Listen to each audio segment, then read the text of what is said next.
এই Russell viper 100 বছর আগেই কিন্তু বাংলাদেশ থেকে প্রায় বিলুপ্ত হয়ে গেছিল। এটা সাহারা মরুভূমিতে পাওয়া যেত, আরব বিশ্বের বিভিন্ন দেশে পাওয়া যেত। বাংলাদেশে কিভাবে আসলো এই সাপটা? সাপে কামড়াইলে বাংলাদেশে আমরা কিছু ভুল বা কুসংস্কার কাজ করে থাকি। আর কিছু সাপ আছে, আপনি জানেন কিনা, সারা পৃথিবীতে যত ধরনের সাপ আছে 80% সাপ যাদের বিষ নাই, মানুষকে কামড়াইলে মানুষের শারীরিক কোনো ক্ষতি হয় না। এবং সাপের একটা নেচার আছে, কিন্তু আপনি যতক্ষণ পর্যন্ত তারে খোঁচাখুচি না করবেন ততক্ষণ পর্যন্ত কিন্তু কামড়ায় না। খেয়াল করে দেখেন, ধরেন আপনার পাশ দিয়ে চলে যাচ্ছে, আপনাকে প্রথমে কিন্তু ছবল মারে না, এটা সাপের একটা বৈশিষ্ট্য। কিন্তু এই রাসেল ভাইপার বাংলাদেশে যেটা ছড়িয়ে পড়েছে, সাপের ব্যাপারে কিন্তু হাদিস আছে একাধিক।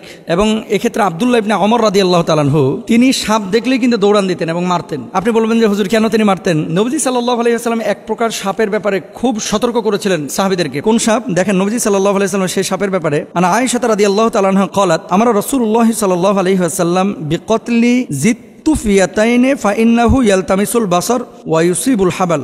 আয়েশা রাদিয়াল্লাহু তাআলা আনহা থেকে বর্ণিত, তিনি বলেন রাসূল আকরাম সাল্লাল্লাহু আলাইহি ওয়াসাল্লাম পিঠে দুটি সাদা রেখা বিশিষ্ট বিষধর সাপ মেরে ফেলার নির্দেশ দিয়েছেন, কারণ তার দৃষ্টিশক্তি কেড়ে নেয় এবং গর্ভস্থ সন্তানের উপরে বিরূপ প্রতিক্রিয়া সৃষ্টি করে। গর্ভে যে সন্তান থাকে, এরকম কোনো মাকে যদি এই সাদা রেখা বিশিষ্ট সাপ দংশন করে, তাহলে সেই সন্তানের উপরে ইফেক্ট করে, মায়ের উপরে ইফেক্ট করে। এটা নবীজি নিজে বলেছেন। কোথায় আছে হাদিসটি? এই হাদিসটি আম্মাজান আয়েশা সিদ্দিকা রাদিয়াল্লাহু তাআলা আনহা থেকে বর্ণিত। আরেকটি হাদিস, ওয়াকালাল আবতারু ওয়াদুত্তুফ ইয়াতাইনে, নবীজি কি বলছেন? লেজ খসে যাওয়া এবং পিঠে দুটি সাদা রেখা বিশিষ্ট সাপ। আব্দুল্লাহ ইবনে ওমর রাদিয়াল্লাহু তাআলা আনহু একটা সাপ দেখলেন, তারপরে এটার পিছু নিয়েছেন। অন্যান্য সাহাবীরা ওনাকে বলছেন, এই তুমি কোথায় যাচ্ছ?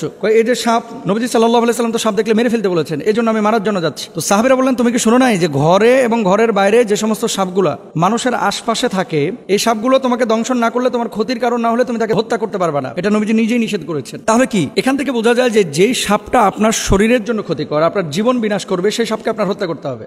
আর কিছু সাপ আছে, আপনি জানেন কিনা, সারা পৃথিবীতে যত ধরনের সাপ আছে 80% সাপ যাদের বিষ নাই, মানুষকে কামড়াইলে এই মানুষের শারীরিক কোনো ক্ষতি হয় না। এবং সাপের একটা নেচার আছে, কিন্তু আপনি যতক্ষণ পর্যন্ত তারে খোঁচাখুচি না করবেন ততক্ষণ পর্যন্ত কিন্তু কামড়ায় না। খেয়াল করে দেখেন, ধরেন আপনার পাশ দিয়ে চলে যাচ্ছে, আপনাকে প্রথমে কিন্তু ছবল মারে না, এটা সাপের একটা বৈশিষ্ট্য। কিন্তু এই রাসেল ভাইপার বাংলাদেশে যেটা ছড়িয়ে পড়েছে, এই রাসেল ভাইপার 100 বছর আগেই কিন্তু বাংলাদেশ থেকে প্রায় বিলুপ্ত হয়ে গেছিল। এটা সাহারা মরুভূমিতে পাওয়া যেত, আরব বিশ্বের বিভিন্ন দেশে পাওয়া যেত। বাংলাদেশে কিভাবে আসলো এই সাপটা? এখন আমরা জানি না যে এটা কারো ষড়যন্ত্র কিনা বাংলাদেশের কৃষিখাত ধ্বংস করার জন্য। এই রাসেল ভাইপার ছাড়িয়ে দিলে কৃষকরা ভয়ে মাঠে যাবে না, ধান কাটতে পারবে না বা জঙ্গলে যাবে না, কারণ এটার ইফেক্ট কিন্তু কৃষিখাতে অবশ্যই পড়বে। ডাক্তাররা বলতেছে যে এটা যদি দংশন করে তাহলে মানুষ মারা যাবে খুব শীঘ্রই। এবং মেডিসিন বা ইনজেকশন দেওয়ার পরে, অ্যান্টিভেনম দেওয়ার পরেও কিন্তু কাজ হয় না। অনেক সময় কিডনি বিকল করে ফেলে, হার্ট দুর্বল করে ফেলে, হার্ট বিকল করে ফেলে, এই জন্য মানুষ মারা যায়। এখন নবীজি সাল্লাল্লাহু আলাইহি ওয়াসাল্লামের সেই হাদিস থেকে আমরা স্পষ্টরূপে বুঝতে পারি, যেহেতু রাসেল ভাইপার মানুষের জন্য ক্ষতিকর। এবং আজকে দেখলাম পত্রিকায় ফরিদপুরের একজন লিডার তিনি ঘোষণা করেছেন যে রাসেল ভাইপার একটারে যে মারতে পারবে তার আমি 50,000 টাকা পুরস্কার দেব। তো এখন মানুষের জীবন আগে ভাই। প্রাণী, এই সাপ, পোকামাকড় যারা দংশন করে, এগুলো পরিবেশের ভারসাম্য অবশ্যই রক্ষা করে, কিন্তু মানুষের জীবনের জন্য যদি ক্ষতির কারণ হয়ে দাঁড়ায়, নবীজির ভাষ্য অনুসারে সেটাকে হত্যা করতে হবে। এবং ইভেন কুকুর, রাস্তায় যে সমস্ত কুকুর ঘোরাফেরা করে আপনার কোনো ক্ষতি করে না, তাদেরকে হত্যার কথা বলা হয় নাই। কিন্তু এমন কুকুর যদি থাকে যে এই কুকুর দেখলেই আপনার পেছন থেকে ধাওয়া করে, বাচ্চাদেরকে কামড়ে দেয়, এই কুকুরগুলোকে হত্যা করতে বলা হয়েছে। সুতরাং রাসেল ভাইপারের যে বিষয়টা, এটা হাদিস থেকে আমরা যেটা বুঝি, নবীজি সাল্লাল্লাহু আলাইহি ওয়াসাল্লাম বলেছেন ক্ষতিকারক যদি হয়ে থাকে তাহলে সেখানে তাকে হত্যা করা যাবে। এবার আসেন, সারা বাংলাদেশে প্রায় 70% জেলায় রাসেল ভাইপার ঢুকে গেছে। এখন সাপে কামড়াইলে বাংলাদেশে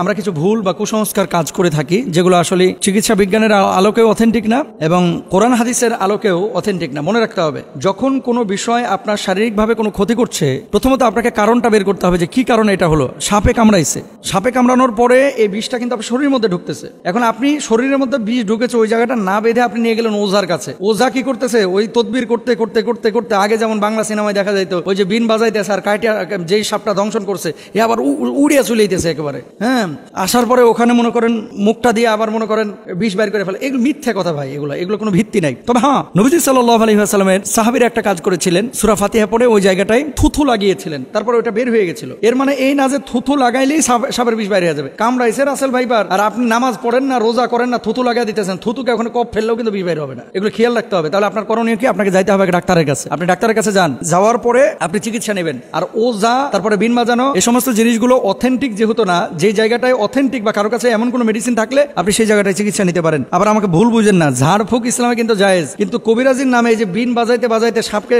দৌড়ায় নিয়ে আসা, আচ্ছা ভাই সাপ এখানে কামড়ানোর পর কি বসে থাকে? বুঝলেন কথা? ধরেন কামড়াইলো উত্তরা 10 নম্বর সেক্টরে, সাপটা 10 নম্বরে কামড়ায় ওই ভাসতে ভাসতে ভাসতে ভাসতে রাত্রে সফর করতে করতে টঙ্গি চলে গেছে। এখন আপনি এখানে বিন বাজাইতেছেন, সাপ আছে টঙ্গিতে, উত্তরা 10 নম্বর থেকে গাড়ির আওয়াজে সাপ বিনের আওয়াজ পাইবে কিভাবে? জিনিসগুলো কিন্তু একটা ভাবার বিষয়। তাহলে আমরা এই বিষয়গুলো খেয়াল রাখবো। সাপে কামড়াইলে চিকিৎসা নেওয়ার চেষ্টা করব। সাপে কামড়ানো জায়গায় তৎক্ষণাৎ পরিষ্কার করে ব্যান্ডেজ বা সুতির কাপড় দিয়ে ঢেকে দিব, এটা ডাক্তাররা বলছেন, এবং সেই জায়গাটায় রশি দিয়ে হালকা করে বেঁধে দিবেন যাতে করে বিষটা উপরে যাইতে না পারে। মনে রাখবেন, আপনি পানির মধ্যে পা দিয়ে রেখেছেন, পানিতে থাকা কোনো সাপ যদি পায়ের উপরে কামড় দেয়, এটা খুব মনোযোগ দিয়ে শুনবেন। আপনি পানিতে আছেন, ঠিক সেই সময় সাপ আপনার পায়ে কামড় দিয়েছে, আপনি নিশ্চিত থাকবেন যে আপনার শরীরে বিষ ঢুকবে না। কেন বলেন তো?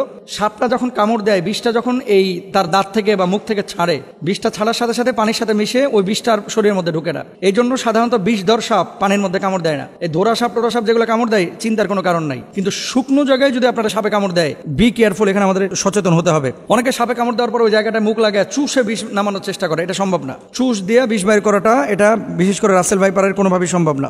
আর বিষাক্ত সাপে কাটলে বাঁচার একটাই পথ, দ্রুত হাসপাতালে যাওয়া, আল্লাহর কাছে দোয়া করা, সূরা ফাতিহা পড়ে সেই জায়গাটায় ফুৎকার করা। যেহেতু এই সূরাকে বলা হয় সূরাতুশ শিফা, মনে রাখবেন সূরা ফাতিহাটাকে বলা হয় সূরাতুশ শিফা, এবং সাহাবীরা এই আমলটা করে ফলাফল পেয়েছে। আমরা আমলটাও করব এবং হসপিটালেও যাব, আল্লাহর উপর তাওয়াক্কুল করব। আল্লাহ তাআলা তৌফিক দান করুন।